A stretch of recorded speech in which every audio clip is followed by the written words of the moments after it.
All right, yeah, that's what's Okay, popping up. good. Okay, so if we look on page 83, so one really important thing to note about this housing scale is it's not necessarily the correct housing scale. It's not like these housing options should always be labeled or basically assigned to the following benchmarks. It's just a sample based on that community. So the housing scale that we created is just as valid. Our housing scale isn't wrong, essentially. It's just all based, ours is prettier, I think. But yeah, it's just all based on the needs in your community. And so, again, just to kind of drive this point home, when we look at this housing scale, just as we look at our own, we can look at the move from vulnerable to stable as the move from being dependent to being independent. Okay, so one thing that you'll notice on this housing scale, particularly if you look at, I guess it starts at safe, you'll notice that safe actually has two outcomes that are both kind of related to safe. And again, these are outcomes for the purposes of this scale because these are all housing options that correlate with our benchmark. So it can be, to be safe, according to this housing scale, you can either be living in a safe and secure non-subsidized housing, choices limited due to moderate income, owning that home, or you can be living in safe and secure non-subsidized housing, choices limited due to moderate income, you're a renter. So both of these things are options for having safe housing. And so they've added the A and the B to kind of demarcate, to indicate that they're both of similar, they're both indicative of safe housing, but they're also both different because of course you can't be occupying two housing situations at the same time, if that makes any sense. So you can't be I guess you could be renting a house, you could be renting one out, but you wouldn't be living in a rented apartment and living in a home that you own at the same time. Kind of like, so if you can afford an $800 house payment as opposed to paying $800 for rent, that would Exactly. drive you. Exactly. Perfect. Thank you so much, Nancy. Okay. So again, trying to just wrap that up. As long as there are separate values in the benchmark indicated in the sample scale, the scale is correct. So basically, as long as you're indicating that these two things are separate values on your housing scale is good to go. And so all the conditions in each of the benchmarks, thriving all the way down to in crisis, are benchmarks are written in measurable terms because they're measurable. We can say you're in safe housing, we can say that you're renting or what have you.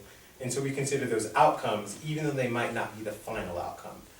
So for example, just because you're homeless, this is not your final outcome if you're receiving a service. We don't want you to stay homeless, we want you to move at least towards stable. But this still qualifies as an outcome because it's how you're living now, and it correlates to a benchmark on the scale. Okay, so now we're going to transition into use of the scale. And so we're going to look at page 85 for that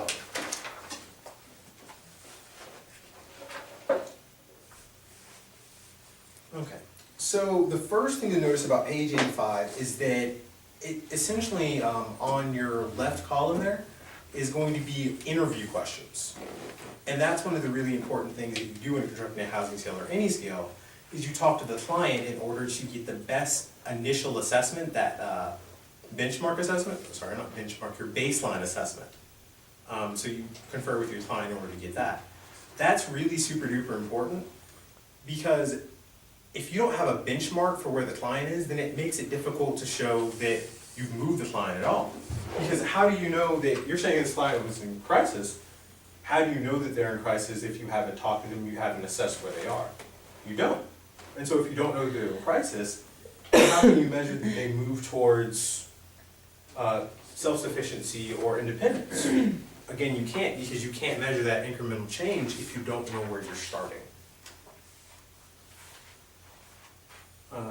And then finally, it is only with standard processes for placement that information from individual scales can be brought together for an agency-wide analysis. Without such procedures, scale information cannot be considered to be reliable data, and individual scores cannot be aggregated across an agency, which is something we'll get into later. or if the scale is used by several human service agencies across the community. Individual scores cannot be combined to see larger trends across the agency.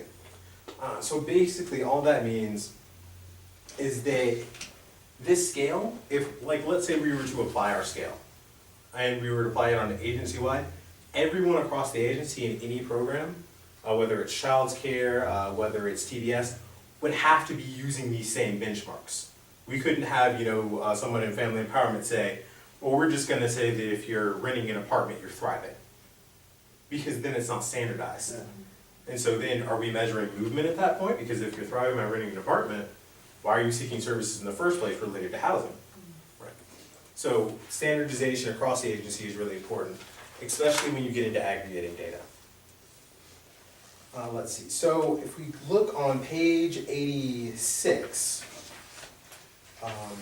gives us a little more about outcomes and how we use them. So basically in CAA, outcome scales are used to measure incremental change between benchmarks, allowing us to measure movement towards self-sufficiency. Can I have someone read, and I will go with Angela on this one. Could you read the bullets on page 86? Just the bullet information. Outcome scales that can be used to help visualize the big picture of the situation facing the client at first meeting, measure change by comparing scale, placement, and two or more different times indicating positive or negative change, or no change characterized as neutral or stable. Determine how much progress and the time it takes an individual to reach the next scale benchmark. Capture incremental change, interim success, and progress towards long-term goals as an interim goals are achieved.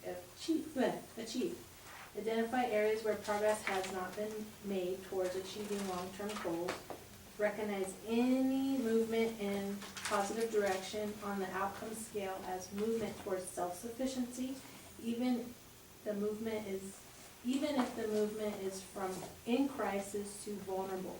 And lastly, support development of a case management plan where the client and worker establish mutually agreeable goals for movement towards self-sufficiency. Perfect, thank you so much, Angela. So just to kind of give a brief recap, even movement from being homeless to living with your family, even though your family might kick you out, as we kind of discussed, it's still a movement towards self-sufficiency, because at least you have a roof over your head then. The other really important thing to remember about scales and how we use them is that we are reporting on these outcomes, not these benchmarks. So for instance, we would never say on an MPI or a report that we moved this client from being in crisis to safe. Because unless you have that scale, that makes absolutely no sense. What you would say is we moved this client was homeless, and now this client is, I guess, living in a retirement home, if we were keeping that, or renting an apartment, or something like that, essentially is what we're saying. That's what we report. We report on outcomes, not necessarily these benchmarks. These benchmarks help us to organize, but they're not reportable. Okay, so if we can turn to page 91, page 90 first. We're going to talk about outcome matrices. An outcome matrix is basically a grouping of outcome scales arranged side by side. That's all it is. And what outcome matrices allow you to do is you use a common framework to combine outcome scales into an outcome matrix, which allows you to aggregate and provide a multidimensional look at the agency's work. Aggregation is important because it allows agencies to present data on a number of clients and programs in a uniform and quantifiable manner. So we'll break that down a little bit more. Nancy, could I have you read on page 91, just read the bullets on that, the bulleted information. Okay. Capture a client's process, an outcome matrix is used to capture a client's process, incremental change across more than one scale, program, or service, and over time. Capture the data by client across all agency programs and services, in addition to capturing data by each program or service. This allows for an unduplicated count. Analyze data by both client and program. Identify where the client has strengths above the prevention line and where the client needs improvement below the prevention line.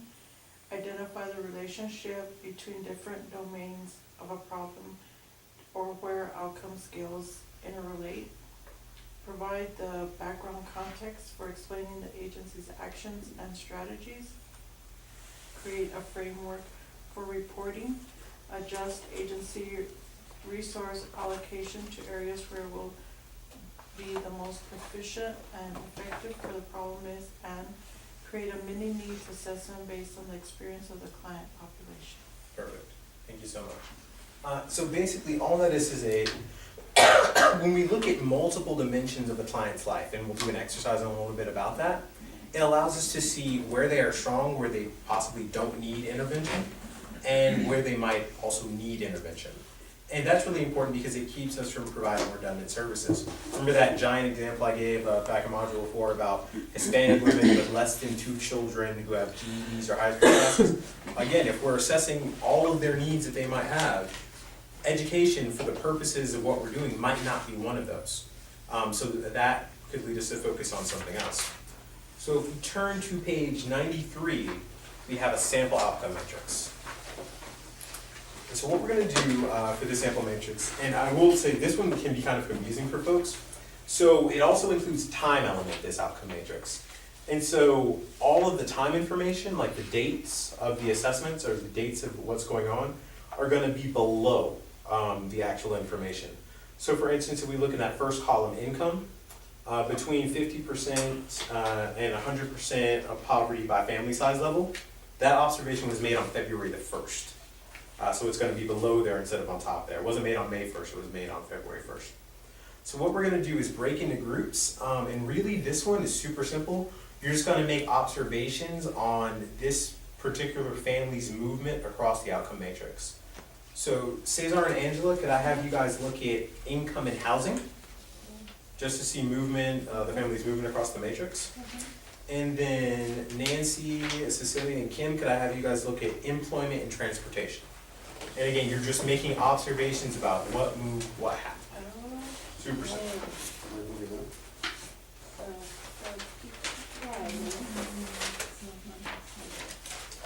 Where it's highlighted is where it is. So the family is the one that's highlighted? Right, so this is all about one family. But Even the one that says between, that's not Right, highlighted? that's where they made an observation there. So for instance, they made an observation, this observation here was made on August the 1st. Oh.